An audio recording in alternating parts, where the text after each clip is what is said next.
बलराम द्वापर की और पत्नी सतयुग की फिर कैसे हुई शादी। भगवान श्री कृष्ण के बड़े भाई बलराम जी को ही बलदाऊ और बलभद्र भी कहते हैं। योग माया द्वारा देवकी के पेट से सप्तम गर्भ को खींचकर निकालकर उसे रोहिणी के गर्भ में डालने की इस क्रिया को संकर्षण कहा जाता है।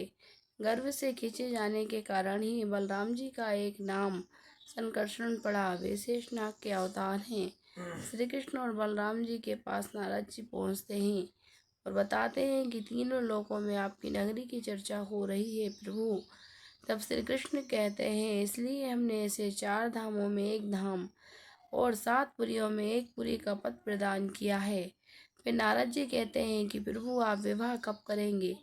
यह सुनकर श्री कृष्ण कहते हैं, दाऊ भैया के पहले मैं कैसे विवाह कर सकता हूँ, परिवेत्ता कहलाऊंगा। इस पर नारद जी कहते हैं कि दाऊ भैया की चिंता आप न करें प्रभु, आपकी होने वाली भाभी इस समय पृथ्वी लोक की ओर ही आ रही है, उनके स्वागत की तैयारियां कीजिए। तब श्री कृष्ण पूछते हैं, कौन आ रहा है और कब आ रहा है। यह सुनकर नारद जी कहते हैं, सब कुछ जानते हुए भी मुझी से पूछते हैं तो सुनिए। जब मैं ब्रह्मा लोक पहुंचा तो मैंने देखा कि आनत नंदन सम्राट रेवत के पुत्र महाराज कुकुदनी अपनी पुत्री रेवती के साथ ब्रह्मलोक चले गए। जब वे वहां पहुंचे तो उसी समय मैं भी वहां पहुंचा और देखा कि ब्रह्मा जी की सभा में संगीत गोष्ठी चल रही थी। उनकी ओर जाती हैं तो वे कहते हैं, आओ वत्स, कहो मृत्यु लोक से यहाँ तक आने का कारण क्या है।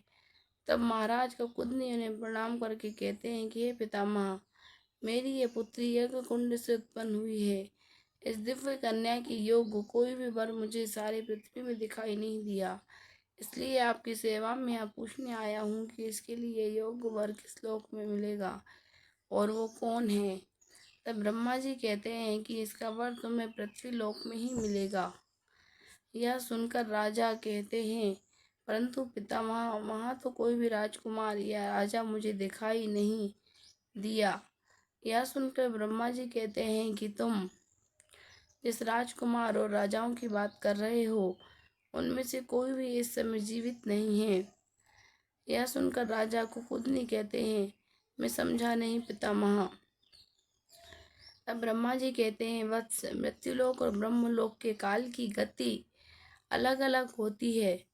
धरा पर काल इतना शीघ्रगामी होता है कि ब्रह्मलोक के एक दिन में पृथ्वी पर कई चतुर्युग बीत जाते हैं। सो ब्रह्मलोक में तुमने जो क्षण बिताए हैं उतने में पृथ्वी पर 3 युग बीत गए हैं। यह सुनकर राजा चौंक जाता है। राजन, अब और देर न करो, शीघ्रता से पृथ्वी पर लौट जाओ। तुम्हारे जाने का तक वहाँ द्वापर युग का अंत होने वाला है।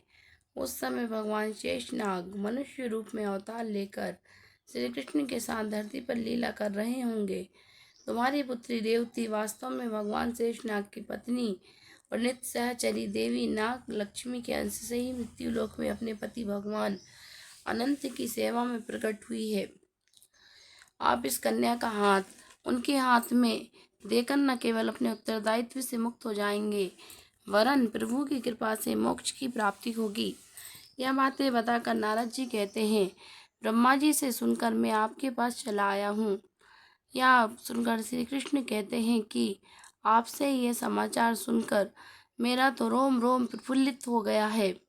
मुनिवर, नारायण नारायण कहते हुए नारद मुनि अंतरिक्ष की ओर देखते हैं तो उन्हें महाराज कुकुदनी और रेवती दिखाई देती हैं।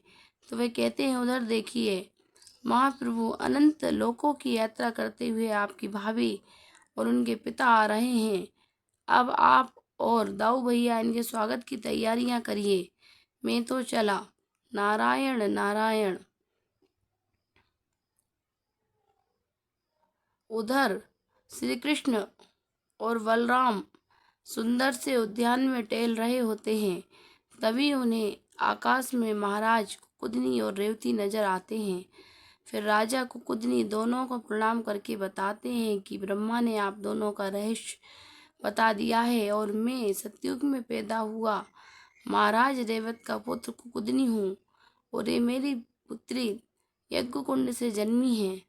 ब्रह्मा जी ने ये आदेश दिया है कि मैं अपनी ये पुत्री रेवती शेष भगवान को प्रदान करूं, क्योंकि ये आपकी नित्य सहचरी देवी नागमणि के अंश से ही उत्पन्न हुई है।